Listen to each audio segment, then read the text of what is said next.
Pakistan, Mesir, Turki, dan Arab Saudi tengah menggodok kemungkinan pembentukan aliansi pertahanan baru meredam ambisi ekspansionis Israel Raya di Timur Tengah. Dan berikut kekuatan militer keempat negara tersebut. Berdasarkan data Global Firepower, Turki menempati peringkat 9 militer terkuat di dunia. Sementara Pakistan menempati peringkat 14 militer terkuat di dunia, sedangkan Mesir menempati peringkat 14 militer terkuat di dunia, sementara Arab Saudi menempati peringkat 25 militer terkuat di dunia.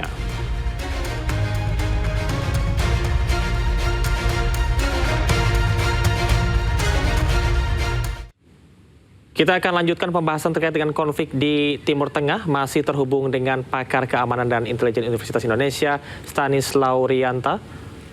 Ya, Mas Stanislaw, kita lanjutkan kembali. Tadi seperti yang disampaikan bahwasanya beberapa negara seperti Pakistan, Mesir, Turki, dan juga Arab Saudi ini akan membentuk poros baru ya, menggodok aliansi pertahanan baru. Seberapa mungkin ini terjadi? Ya, ini saya kira langkah yang sangat baik ketika harus menghadapi kelompok-kelompok agresor seperti Israel atau seperti yang lain ya. Jadi kalau misalnya tidak ada kekuatan antar negara, ini akan sulit. Jadi akan ada perang-perang, hanya perang antar dua pihak, itu akan sulit. Untuk menciptakan perdamaian di Timur Tengah, saya kira perlu suatu kesepakatan, perlu kerjasama antar berbagai negara. Jadi kita tidak melihat siapa negaranya yang berperang, itu maksudnya tidak penting bagi saya misalnya itu Iran, Israel, Amerika atau siapapun, tapi yang paling penting adalah bagaimana ketika ada kerjasama bagi negara-negara itu untuk menciptakan perdamaian dan untuk kepentingan kemanusiaan. Saya kira ini strategi yang sangat baik. Oke, apakah jika aliansi ini betul-betul terbentuk, apa ini murni untuk meredam Israel atau juga ada upaya menyeimbangkan pengaruh Amerika Serikat di kawasan? Kedua-duanya pasti juga menjadi salah satu tujuan, tapi harapannya adalah tujuan utamanya adalah menciptakan kedamaian di Timur Tengah. Itu yang harus kita dorong. Jadi kalau hanya tujuannya hanya untuk sepihak mengalahkan pihak lain dengan perang, saya kira itu sama saja gitu loh. Perang dihadapi dengan perang ya sama aja kedua belah pihak itu. Harusnya kan perang dihadapi dengan upaya-upaya supaya perang itu berhenti, kemudian terjadi perdamaian. Oke, apakah artinya dengan terbentuknya poros baru ini artinya negara-negara di Timur Tengah sudah tidak percaya lagi dengan Amerika? Ya, perang antara Iran dan Amerika ini sebenarnya cukup merugikan Amerika, terutama terkait persepsi banyak pihak terkait Amerika terhadap Amerika yang selama ini dianggap negara yang superpower, yang mempunyai kekuatan yang cukup besar. Nah, dengan sampai waktu 2 bulan ini Amerika belum bisa mengalahkan Iran, ini menunjukkan bahwa Amerika tidak begitu kuat ternyata menghadapi Iran pun dia perlu waktu lama gitu loh. Dan ini tentu perspektif negara-negara lain akan menjadi berbeda dengan sebelumnya. Nah, ketika nanti negara-negara ini bersatu kemudian untuk membuat dominasi baru di Timur Tengah, saya yakin bahwa salah satu tujuannya adalah untuk mengimbangi kekuatan Amerika. Oke, bagaimana pengamatan Anda bahwasanya poros baru ini tidak berpotensi memperbesar eskalasi konflik di Timur Tengah, mengingat setiap negara Timur Tengah pasti memiliki kepentingan masing-masing dan juga memiliki sejarah tersendiri? Ya, Amerika kan mempunyai kepentingan di semua negara di Timur Tengah. Dia juga banyak investasi di berbagai negara di Timur Tengah, terutama di bidang migas misalnya.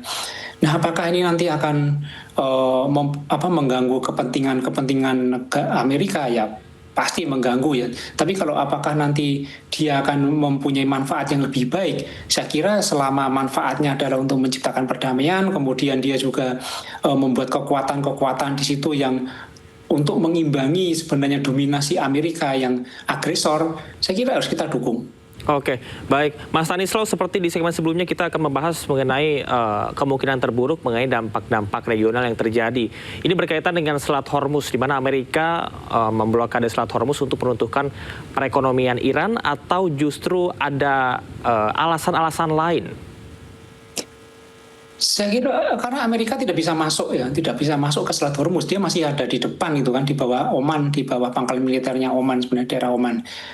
Amerika menggunakan kapal induk, 3 kapal induk sudah berada di Laut Merah kalau nggak salah ya. Nah, kapal induk itu ukurannya antara 3 sampai 4 kali lapangan bola, tidak mudah masuk ke situ. Jadi dia yang bisa dilakukan adalah menutup supaya tidak ada kekuatan yang masuk atau justru tidak bisa menghalangi jalan bagi kapal-kapal yang keluar dari Selat Hormuz. Ini kan strategi Amerika yang sebenarnya meniru Iran, strategi asimetris, supaya menunjukkan kepada dunia dia mempunyai pengaruh. Ini kan berkali-kali kan Amerika melakukan aksi-aksi yang menghambat pelayaran-pelayaran yang bersifatnya transportasi energi, kemudian logistik. Ini kan menunjukkan bahwa dia masih berkuasa, dia masih kuat. Nah, penutupan di depan itu sebenarnya adalah untuk menunjukkan itu, saya kira. Oke, baik. Kembali ke gencatan senjata yang diperpanjang tanpa batas waktu oleh Amerika Serikat secara sepihak. Apakah sebetulnya ini juga merupakan strategi agar Amerika dan juga Israel bisa kembali menyerang para pemimpin Iran? Ya, gencatan senjata, jeda sepihak yang tidak ada batas waktunya, ini menunjukkan pengusul jeda itu kan mempunyai kerentanan. Dia sedang dalam tahap mungkin entah itu reload senjata, atau mungkin dia sudah capek, atau mungkin ada kepentingan lainnya. Tapi dunia akan melihat bahwa sebenarnya gencatan senjata tanpa jeda waktu yang diusulkan Amerika tetapi tidak diikuti oleh Iran ini menunjukkan bahwa Amerika lah yang kalah. Oke, Mas Tanis, kita kembali ke arah besar dan juga secara global. Kalau konflik ini terus berlalu, siapa yang paling diuntungkan dan siapa yang paling dirugikan secara geopolitik? Apakah Amerika Serikat, Iran, atau justru ada aktor lain? Ya, sebenarnya perang itu tidak akan menguntungkan ya. Perang itu bencana dan itu bencana kemanusiaan, pasti banyak yang dirugikan. Tapi sangat dimungkinkan memang ada pihak-pihak tertentu yang diuntungkan dari perang ini. Kita lihat seperti misalnya Cina. Di tengah perang ini Cina malah membeli minyak dari Iran cukup banyak. Kemudian kita lihat juga Israel sebenarnya. Konflik dia dengan Iran itu justru sekarang sudah diwakili oleh Amerika. Nah, jadi siapa yang diuntungkan? Pasti ada yang diuntungkan. Siapa yang dirugikan? Jelas ya, kita semua dirugikan dalam hal ini. Tetapi kalau kita melihat ya, Amerika akan menderita kerugian secara ekonomi yang paling besar karena resource untuk melakukan perang itu cukup besar. Oke, baik Mas Stanislaw, terima kasih atas informasinya. Kita akan lihat apakah ini akan menuju ke konflik terbuka yang lebih luas atau justru menuju ke keseimbangan baru, dan kita harapkan bahwasanya situasi dan kondisi di Timur Tengah ini bisa kembali kondusif dan tidak menyebabkan dampak-dampak negatif ke negara-negara yang lainnya. Terima kasih Mas Stanislaw. Ya pemirsa, jangan kemana-mana pemirsa, kami akan perbarui informasi Anda usai jeda berikut, tetaplah bersama kami.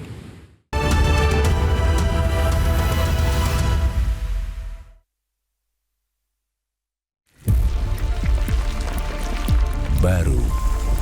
Subscribe, share, like, and comment. Subscribe, share, like, and comment. Subscribe, share, like, and comment.